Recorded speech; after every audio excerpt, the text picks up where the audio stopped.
What it do, YouTube? It's your boy Birdman Basson back again with another episode. I'm doing a podcast FLW episode on Lake Ouachita for the Forrest Wood Cup event coming up this weekend. This the last event for the FLW. It's like the Super Bowl for bass fishing, FLW, and it's a chance for a guy to change his career.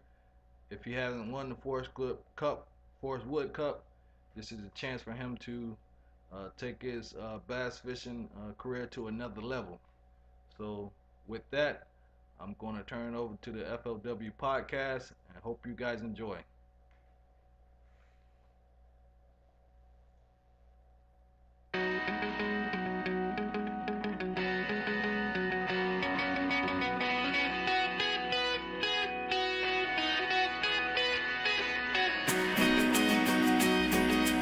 Welcome to the FLW Cup Fantasy Fishing Preview episode. I'm Jody White. I'm in Hot Springs, Arkansas. I'm joined by Kyle Wood, also in Hot Springs. Dude, you're here in Finally, person. Yeah. Right? This is definitely the latest I've ever showed up to a practice before. Just taking things pretty easy, pretty laid back. Yeah, only driving like 22 hours in the last 3 days. No big deal.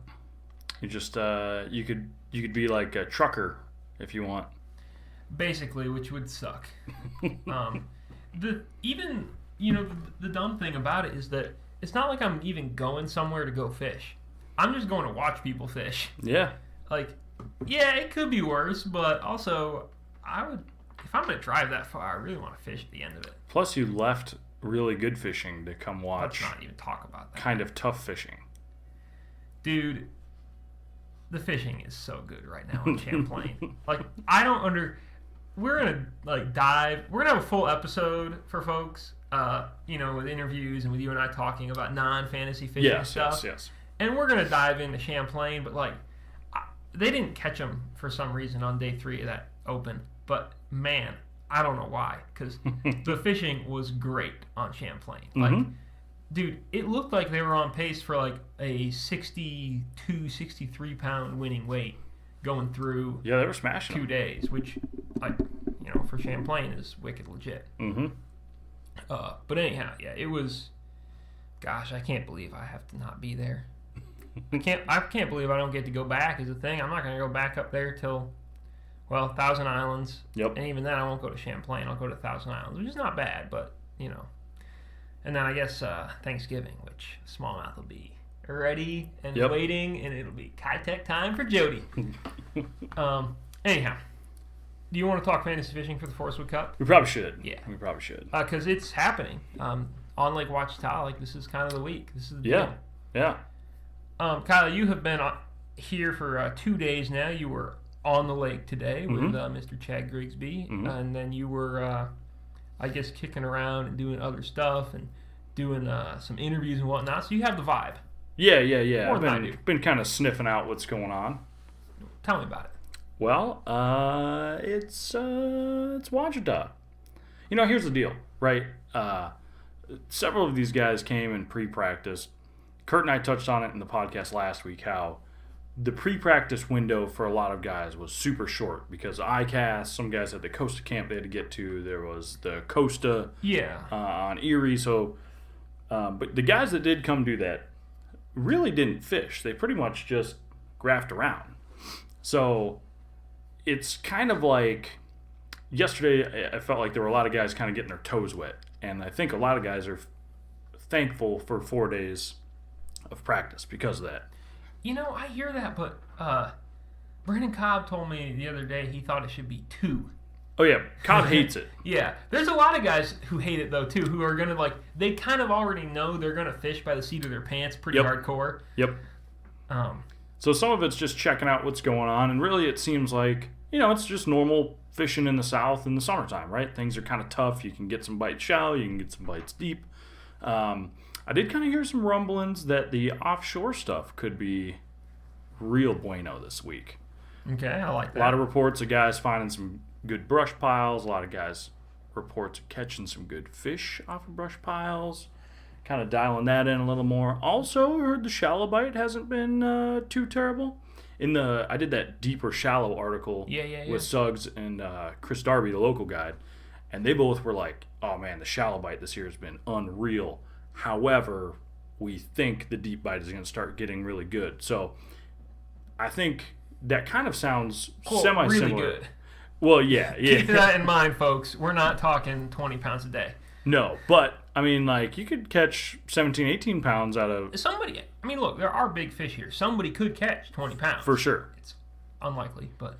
Yeah. But, like an upper teens, definitely in the realm of possibility. And so that's kind of where it's at right now.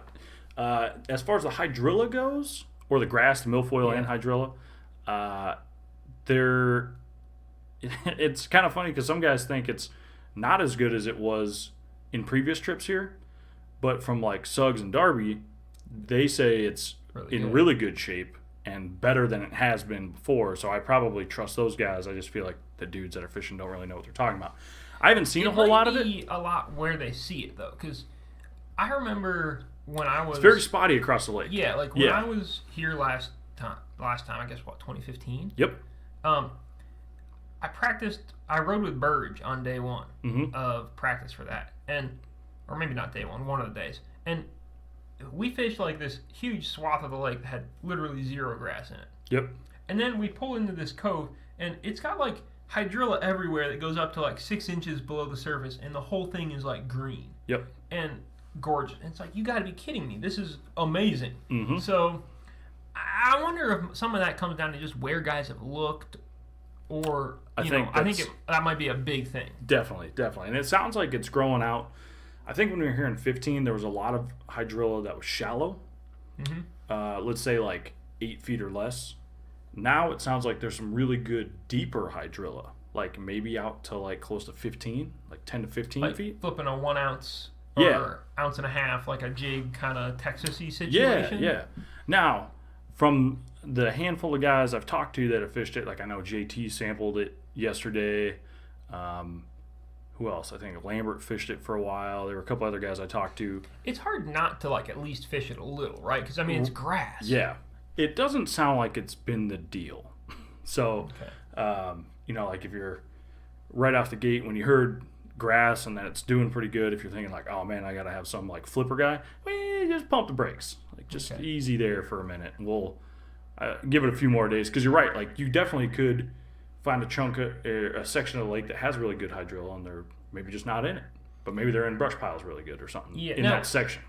That's the thing I want to touch on. So when you say that the offshore bite is fixing to fire up, or like could be, can you break that down a little bit between offshore like schooling, offshore fish that are suspended in timber? That's a very good point. And just straight up brush piles? Because to me, Clint Davis said something really interesting to me in practice, around pre-practice. And he said that basically he doesn't think you can win like Scott Martin won, where you actually just fish brush piles, or the way Ramey did so well, because he says that every year everybody has gotten better and better at targeting brush piles, and, targeting fish in them.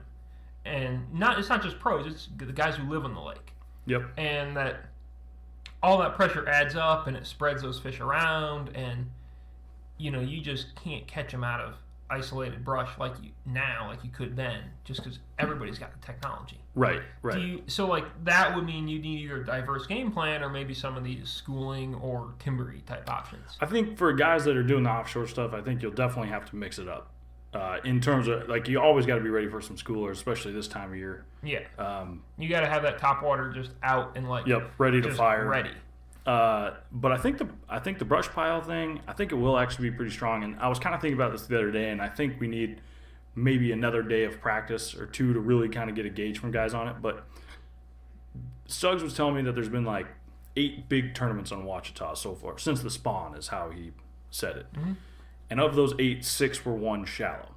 He said, like, since the buzzbait, like horny toad on a buzzbait craze, whopper plopper, like all that stuff, like, he said a lot of guys have gone away from fishing deep, like the brush pile, the standing timber, stuff like that. I mean, they started just burning banks. Just torching bank.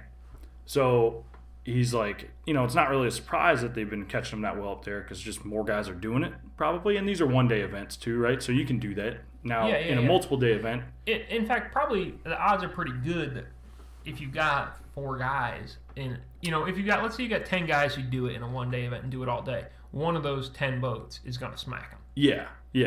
So it almost kind of sounded like Suggs was kind of hinting at when he was saying that the deep bite was going to start getting really good is just the time of year. He said he needed to get pretty hot, kind of start forcing those fish. We're also kind of semi getting towards the fall. And these fish will Sure. Well, on the back end, daylight's starting to shorten up and stuff like that. What he was saying is the water's been going down too every day. They're drawing water down. That's a big deal. That would theoretically maybe pull some fish off the bank. Mm-hmm. But Suggs was saying these fish will start getting out. Like when he won it in the standing timber, those are areas the fish like to hang out in the fall a lot. Which the weights were a lot lower then. They were. As a side, he won that and the fishing was worse. Yeah, but he knew where those fish like to go in the timber and hang out. So what he was kind of getting at is, a lot of that stuff hasn't been hit really. A lot of the brush piles, there's just not as much pressure going on that stuff out there. That's the opposite of what what Clint Davis said. Yeah. So and Chris Darby kind of echoed the same thing. He says he takes his clients out deep because it's easier to get multiple bites per day. But yeah, he said really pressure-wise, it's not as big a thing, at least for the locals around here when it comes to tournaments. So I wonder if we'll see that truly unfold this week where guys are catching them really good offshore because maybe some of these brush piles no one's fishing in a while. Hammered. Yeah, that's interesting. It's one other, I guess the one thing that sort of lets either of those options play is that there's really no such thing as pressure on Lake Ouachita with 50 some odd boats. Yeah. It's a big enough tournament. It's a big enough lake with a small enough field that they really shouldn't do any damage to them unless they really lean on stuff. You know what I mean? And I feel like I don't think that we're headed toward the top, half the top 10 is in the same creek like we saw last time. Right. No, I think it'll be more spread out for sure. I guess we'll see. Should we talk about people we have on our fantasy teams? Yeah. We set these. I set mine a while back. I haven't really thought I've thought about it, I guess, a little bit, but I've not made any updates. I'm not planning on making any updates. I'm not rolling with my dudes. Very rare for you. I said I'm not planning on making any updates. I didn't say I won't make any updates. You know how that usually rolls for me. I do. Do you want to go first or do you want me to go first?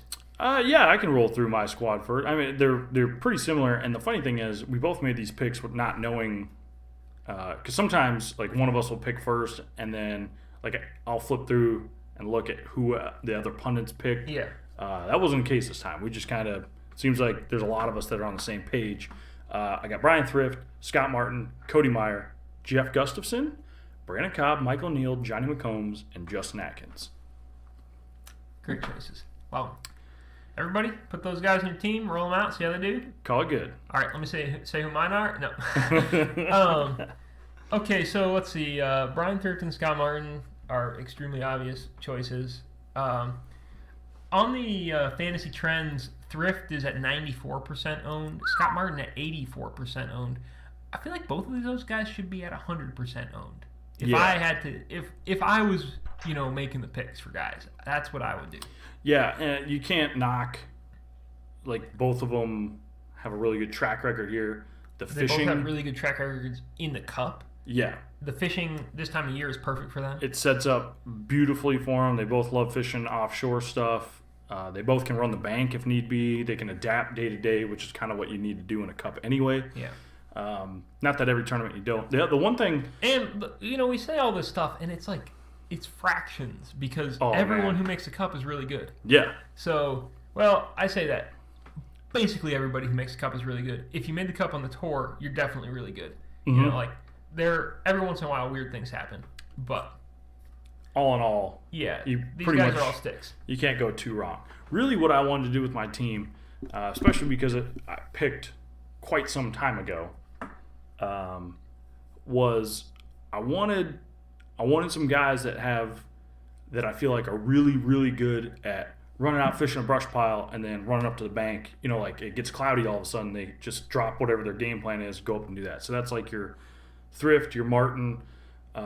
Even I threw Atkins in there. I like he's just kind of go with the flow type of dude. I just like the repeat potential. I do too. Like, it could happen.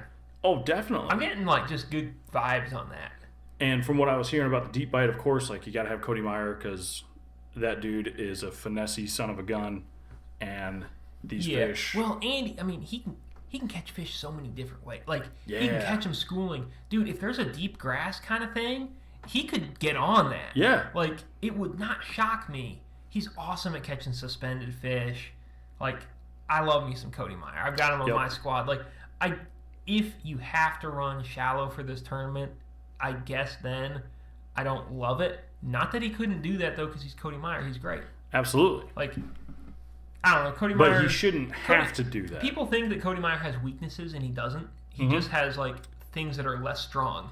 You know? Yeah, and part of that is like us as the media, we only like promote certain things about him. Well, if you want to talk to somebody about a finesse tactic, you talk to Cody Meyer. Right. Because that's what he's great at. If I want to talk about flipping a jig, I'll probably talk to Scott Canterbury. Yeah. Instead of Cody. Whereas, but if you... Here, let's put it this way. If you were going to ask 100 people, there's probably 0 of them who are better at flipping a jig than Cody Meyer in the general population. Oh, yeah. And then you go to the FLW tour, and it's like, well, actually, we got Scott Canterbury right here. So, yeah. You know what I mean? All right, continue, I guess. Yeah, Gussie's kind of my same thing. Like, Gussie loves clear water. He likes fishing structure stuff. I just kind of got a feeling that there are nice spotted bass in here, too. Gussie does love him. He likes some spotted bass. He does like some spotted bass. So I kind of thought, like, well, I mean, I got a good feeling. Gussie, he's kind of like Brian Thrift really likes it when he can fish areas he knows fish live in, like a brush pile or, you know, this particular ledge or what this dock, whatever it is. Gussie, I feel like, does well in that situation too, where like in practice he'll probably find a lot of brush. He might find some deep timber. I could see him. He's got experience with that, like, really see suspended him doing fish. The timber suspendy thing. With, like, because a lot of smallmouths up by him chase tulipies and stuff, and they suspend and do weird things, so I could see that kind of carrying over. I had a good feeling about Gussie, that's why he's on there. Cobb, obviously, you can't argue with 3 Cubs, 3 top 10s. You and I, Brandon Cobb is approaching, you know, I think he's approaching Thrift Martin Cup territory, where you just got to have him on your team. Yeah. This time of year is so good for him. Like, he literally loves fishing when it's tough. And I don't think there's really many guys in the cup field that enjoy that. Look, there's probably some guys from Ohio who are like, oh, love it. Licking their chops. Man, we could catch 13 pounds a day. Let's go, man. Yeah, one thing about Gussie, remember a few years ago, I think he top 10'd at Eufaula and he was fishing shallow? Mm-hmm. I just kind of, I'm not saying he's going to fish shallow in this one, but he's got that too if he needs to. Oh, yeah. Like, well, it's like a Cody in that instance. Like, I absolutely don't doubt he can. I just kind of liked that standing timber. That was a really good point. Like, that was probably my sell thing, is like, man, if that's going, I feel like Gussie could dial in on that. 100%. I guess talk me through with Real Deal and Mr. McCombs. So Real Deal is kind of the same as Martin, Thrift, Atkins, like good with his electronics. So I don't doubt that he's going to have 100 brush piles that he feels like he can go catch a fish out of. Yep. But at the same time, he's pretty good at just kind of feeling things out and going with it. Like he's quietly so consistent on tour, and I feel like we don't give him enough credit for it. But he can catch them a lot of ways. He can. He catches them in Florida in grass. Remember at Norman, he caught them up the river in inches of water. So it wouldn't surprise me if Neil on the first day has a good bag and he caught them shallow because the conditions were right for it. Second day, catches one shallow, catches some schooling, which he's shown in Forrest Wood Cup situations that he can crush them when they're schooling. Granted, that was an exceptional thing. It was pretty wild. That was probably. I'm guessing he will not be pulled down the entirety of this tournament. No. But even like on Murray last year, he was kind of doing some of the same thing. He had some schooling spots. You know, on Murray, all the piles he marked, he marked in practice for the other cup on Murray, and they weren't in it then, but they came back and they were in it then. He didn't have to do any extra. He'd already done the work. First day of practice, like, I got this. I'm just gonna sleep in every day. The versatility with Neil, plus again his track record in cup situations is.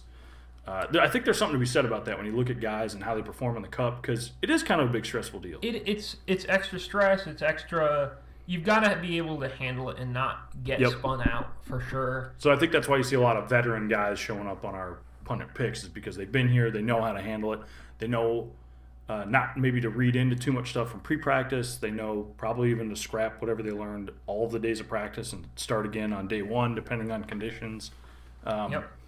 That's kind of my deal with Neil. And then Johnny McCombs, I mean, here's the deal.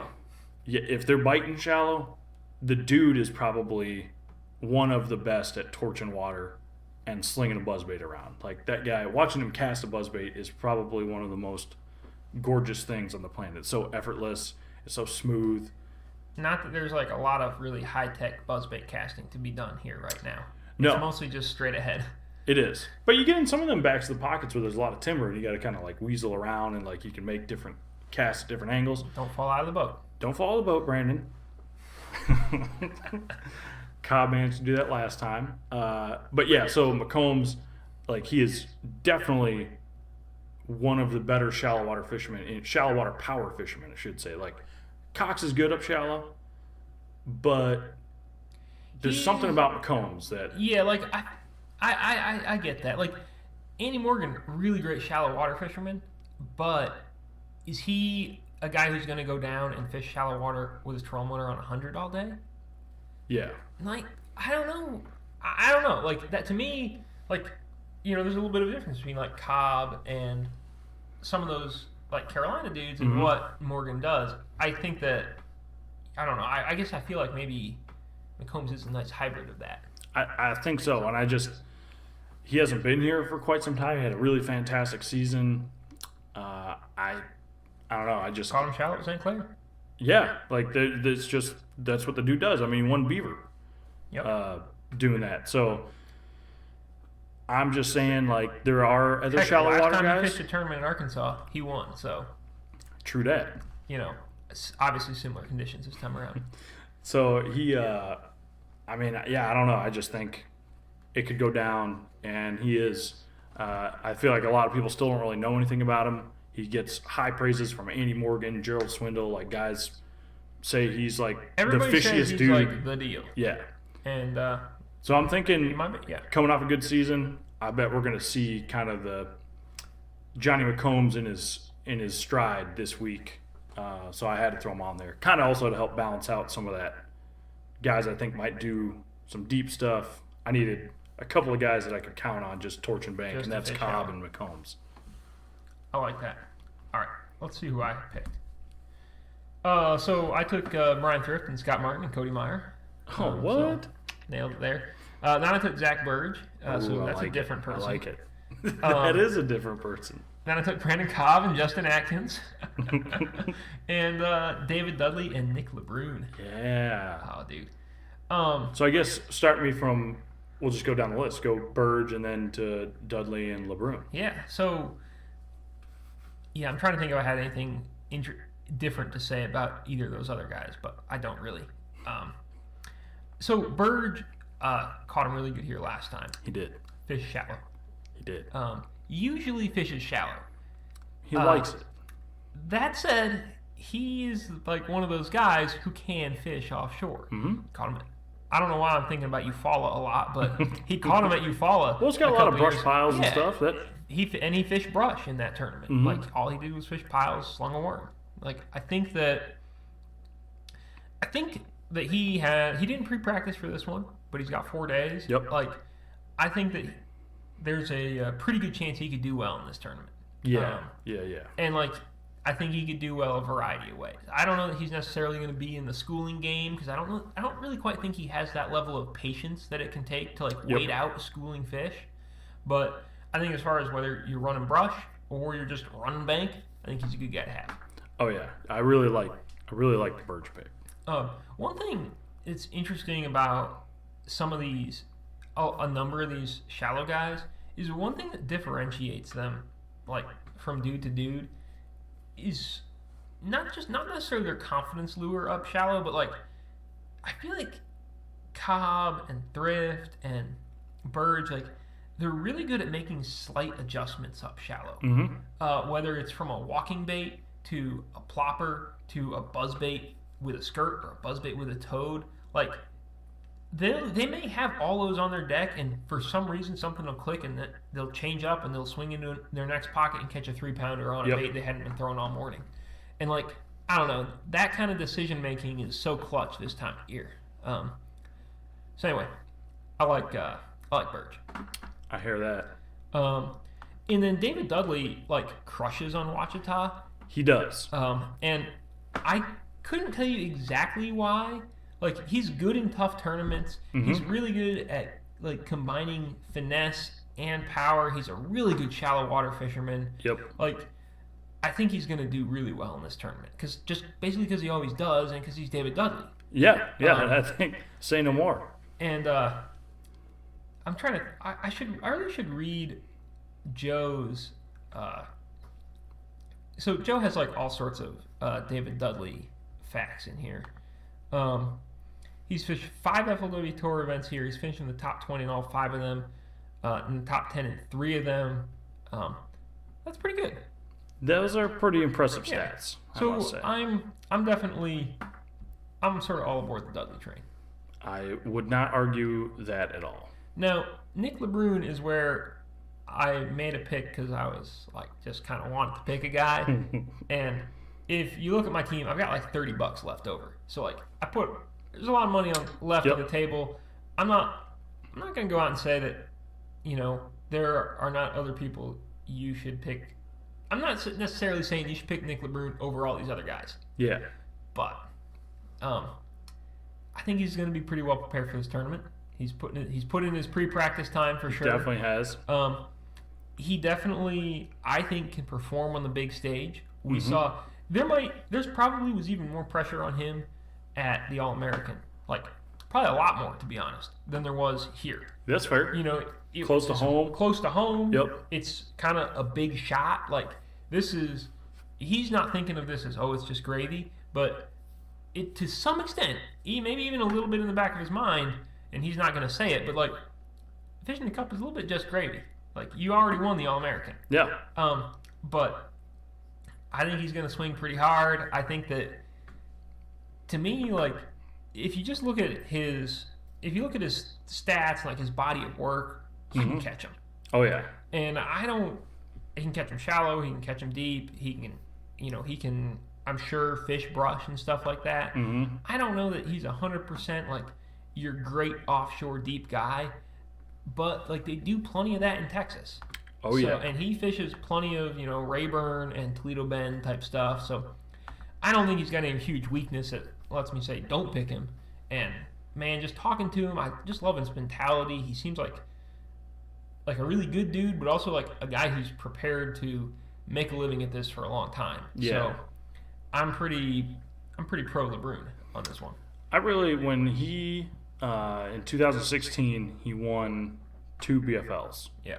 Like basically, he went and then he fished the Invitational at Norris because he wanted to like test himself. Yep. And I think he made the top 20 in that one. I believe he did. He made the cut, and like that was a big thing for him because he wanted to go see like if he could hang. And granted, the level of competition in those invitationals was, you know, iffy. It's kind of all over the place. Yeah, like there were some dudes who they had no business being there, and then there was also James Watson who won the tournament and was like literally the best at, you know, David Williams was in that tournament actually. Yep. So like you could see how there was room for him to do well, but like he still had to go out and do well, and he did well. But the winning 2 Cowboy Division events in the BFL in the same season on 2 different lakes, because one was on Rayburn, one was on Toledo. That to me is pretty impressive because that Cowboy Division is loaded. Pretty stout when it comes to dudes that just straight up crush bass. So that was kind of, I guess, the early inklings to me that Nick was a pretty stout hammer. So I like the pick. I don't think in this one you have to worry necessarily about your salary, like in terms of like leaving money on the table and stuff, because like the squad you made, shoot, I'd back it. I'd be like, heck yeah, I'll take that and leave all that money on the table. Like, I don't think just because you spend a lot of money in the cup, it means anything. 'Cause, I mean, shoot, Dudley's like $12 or something, $13. It obviously makes sense because that's what his, that was His AOI standing. Yeah, that's his AOI standing. It makes it's reasonable at the same time. Like, it's David Dudley. Yeah. So I guess that's where we're at. I want to quick look at the fantasy trends and just sort of see if there's anybody who seems like they either aren't getting picked enough or are getting picked too much. Is there anyone in there who you kind of noticed? You're like, you know what? I feel like this guy should be owned a little bit more. Brandon Cobb should be owned a little bit more. Cobb should definitely be owned. 33%? Are you kidding me, people? Yeah. Get on that. That is insane. Yeah. One guy who I think could have a really good tournament and is due for a really good tournament is Matt Airy. Mm-hmm. He's got all those same schooling, offshore, shallow qualifications. Yep. I don't understand why he hasn't had a really great cup showing yet. His last really good one was Murray, I think, and even that was like, I think he made the cut. I think he made the top 20 cut a few years ago. Yeah, and that was when we were fishing 4 days. The Canterbury one. Yep. The Canterbury one. Not the Gagliardi by an ounce. Not the Gagliardi. Yeah, it is the Canterbury one. Sorry, Gags. He probably doesn't listen to this, so you're good. Yeah. Also, thank goodness he didn't make the cup because Ohio 100% would have picked him. Oh yeah, easily. This thing has this offshore schooling bite has Gagliardi written all over it in my estimation. So yeah, definitely more of you guys need to pick Brandon Cobb. I feel like I could put Atkins on the same boat, like 11%. I feel like he's young. We don't know. The odds are against him winning twice, though. Not even winning though. I'm just saying, like, for a good showing, right? Like, I mean, if last year didn't impress you, man. No, I'm with you, 100% on that one. I definitely would say though that I can see why you wouldn't like. This tournament is not what I would say is in Atkins' wheelhouse. Not that he couldn't do well, and I mean you and I both picked him. We think he's going to do well because we don't think there's anything he's bad at. Mm-hmm. But like, if this was on the Tennessee River, we would be having a much different conversation around Atkins. You know what I mean? Yeah, that's fair. But I mean, like, but dude, he catches them, and he does. He loves fishing rush. He is a really good brush angler. He's also a really good grass fisherman. Like, we've said it a bunch. He should be owned. Yeah, definitely. We both picked him. 100%. Oh no, that's Cobb. Sorry. What do we got? So 50%. Hey, if you want to get like a cheap version of Justin Atkins, actually, it might be more expensive. How much does Atkins cost?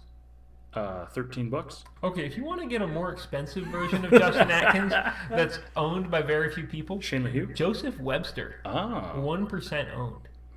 Yeah. Look, there's so many guys who are good in this tournament who could do well or could do terrible. I kind of like a little Webster in this one. Mm-hmm. I mean, he's pretty good at catching them schooling. Oh yeah. But he's also like he's got the brush thing. He's got a lot of. He could do well in this derby. He's got patience, and I enjoy that from all aspects. Whether it's fish and brush, whether it's schooling fish, like I feel like he stays pretty cool and calm. You know, like some guys will get spun out. Like it might be 1 o'clock. They have one keeper. Guys start running all over the place. Have we ever seen him not cool and calm? He's always smiling. He's always just kind of doing his thing. I agree. I think Webster would be a good take. I mean, he's only $15 too. 1% own. I think that could be up like Atkins level own. Sheldon Collins is 1% owned. Ooh. He's $8. I'm sure he's come and practiced and pre-practiced on the lake. He's not from super far away. Mm-hmm. To me, I think this is. I don't want to say like this is exactly his tournament because his exact tournament will be on Grand Lake. Yep. But I think he's got a really good skill set for this one. Agreed. I also think in the 0% owned thing, I feel like Braxton Setzer could be a good take. Now, the problem we get into is some of these guys, they're all like sort of the same price. So, why one or the other, but if you're a Braxton Setzer fan, don't be afraid to pick him because the dude, like, is pretty good at his electronics. He's also, like, kind of the same thing. Like, he can catch him shallow. He can catch him in grass. I like me some Wes Logan. I'm going down the list. We're going down the list, and you know, we think people think Canterbury's going to catch him in this tournament. Wes if you think Logan. Canterbury's going to catch him, Wes Logan might catch him too. Yeah, because he's a really good fisherman. Mm-hmm. He's a really good shallow water fisherman. Mm-hmm. He can put a buzzbait or a jig in his hand, especially a jig, actually, really a jig, which is probably actually not the lure for this tournament. But I think he's gonna. I think he could do well. Oh, I 100% agree. Also, I don't know if you saw it. Austin Wilson caught a big one today. Dude, right? Put it on Instagram. Maybe he caught two, but I think it was the same fish both times in the video. Austin Wilson is the TBF national champion. Yes. Seems like a pretty cool dude. Was catching steelhead or salmon or something last week, which was awesome. Yeah. I love his Instagram. He's like one of my new favorite follows. Anyway. He's a cool dude. He's $5. Like, I'm not saying for sure he's the man, but he might be. That's a good vote of confidence. I'm just saying, I want Austin Wilson to do well solely so I have an excuse to, like, you know, if he'd win this thing and I could go out to California and do some kind of profile with him and maybe fish all these various places he fishes, I think that would be good. That's fair. That's just what I'm saying. I have to give a shout out, and I do think he will do well. If I was going to make my own fantasy fishing team, I'd put him on there. I put Chad Foster on there. You because just put 8 Chad Fosters? It'd be Gussie, the Johnstons. No, I'm just kidding. I can't give all the northern love. Austin Felix. But for real, though, Chad Foster, say you load up on guys and you're looking in that $5 range.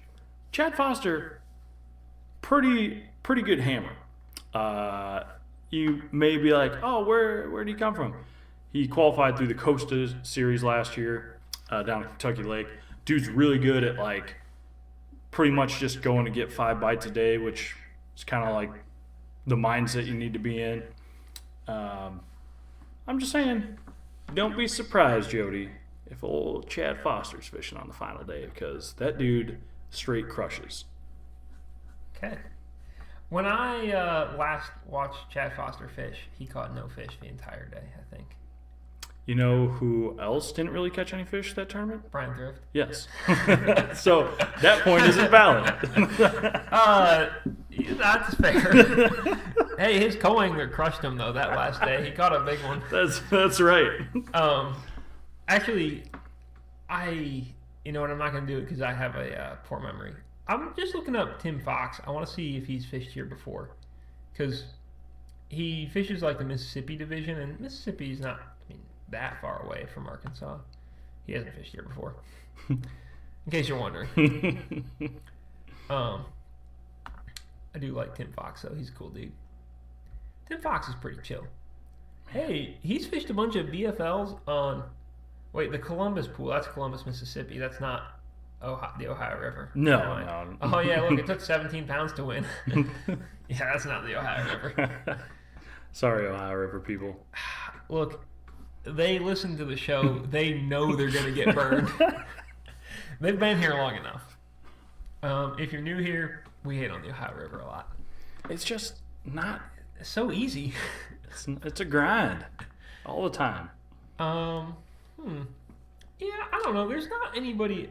I mean, the thing is, there's like you're probably 5 guys who really... Maybe not even 5. There's like 2 guys who really everybody should probably pick. And then there's just a pile of good options. 3 guys maybe, because you and I are kind of including Cobb in that Thrift and Martin range. Oh, yeah, right? yeah, absolutely. Yeah. So it's 3 guys and then like a whole ton of guys who are really good fishermen. So there you have it. I mean... Who has recently had babies right now? We've got Corey Johnston. Yep. Brandon McMillan. Yep. Matt Steffen. Is there anyone else? Steffen did. Brian Thrift. Thrift had, yeah. Yeah. I'm just flipping through the deal here. Like that. Airy, not like super recent, but Airy has 2. Okay, but I have no idea when the second one was born. What about... Yeah, I mean, I think that's... Anyway, if you guys are going to base your teams on that, then there you have it. Which, there's some merit to that. Yeah, it's not, a crazy thing to do. So, I mean, no crazier than using momentum. What do you think about Andy Morgan? He's 50% owned by pundits, 62% owned by the rest of the field. Who do you feel is more correct on that? Oh man, because he's Andy Morgan. It's so tough. Hasn't really caught him in a cup in a while though. It has been a minute. And he had a pretty decent year. I'm pulling up his stats here. So he finished 25th in 15. He finished 5th here in 2011. He finished 48th here in 2007. Okay. What time of year was it? 2007. August. Okay. Anyhow. Wasn't that when Suggs won? Was 2007? I thought it was 2007. Yeah. Duh. Yeah, that's not great though. It's not bad. No, he's got some up and down there. Yeah, really, since 2012 was his last top 10 in a cup. It's odd. Andy Morgan makes so many top 10s. I know. I feel like he. I don't know. Because the dude is really good at torching water, and you got to do that in a cup. You got to fish new water every day. Yeah.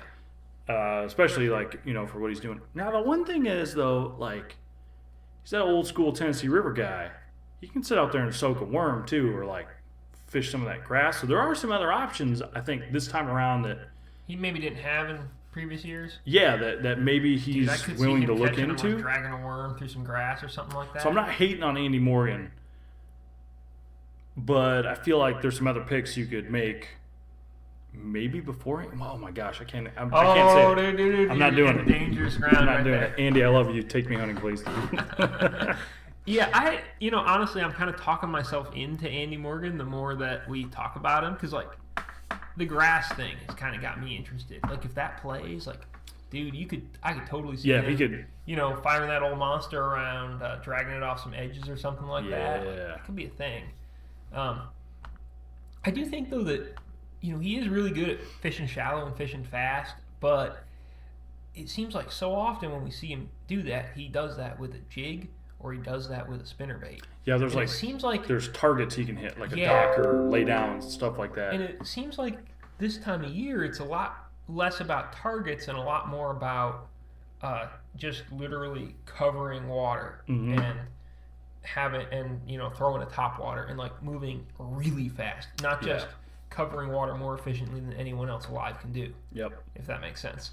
So I wonder, Thrift has both of those aspects in his game really strong. Yeah. And I wonder if maybe Morgan just that sort of just sheer burn it up on top is not so much his game. Yeah. Remember when you took that really artistic photo of him? I do. What bait was that he was throwing? I think it was a buzzbait. Oh, well, there goes the theory then. Or maybe it was a spinnerbait. It might have been a spinnerbait. Okay. Well, anyway, maybe we'll get some more really artistic photos of Andy Morgan this week. We'll see. If he fishes 3 days, then almost certainly we will. Almost guaranteed, yeah. Basically, that's a lock pretty much. Because, most of the most photogenic anglers are short, but he is quite tall, very photogenic. Definitely. So, anyhow, I think we pretty much closed that out in style. I think so. We crushed it. FLWfishing.com is your home for all sorts of goodness throughout this week. You can still sign up and play fantasy fishing and whatnot. Mm-hmm. I guess that's about it. We've got social media and stuff, but if you're listening to this, you probably have a handle on social media if you want to. So we'll just stay tuned. A couple more days of practice, so there'll be a lot of good stuff on the website that might help you clue into. Yeah, that's one thing. I would definitely, we're doing this kind of early because we've got timing considerations and whatnot. Yep. But there is going to be a ton of practice-related coverage up on the site.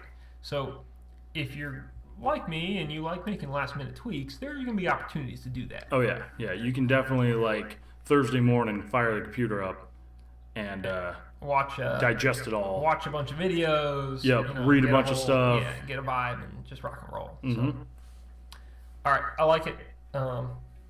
Let's call it a day here, Kyle, and we'll shove off. We'll go to the lake and we'll go talk to do guys. Do some more talking. Until next time, see ya.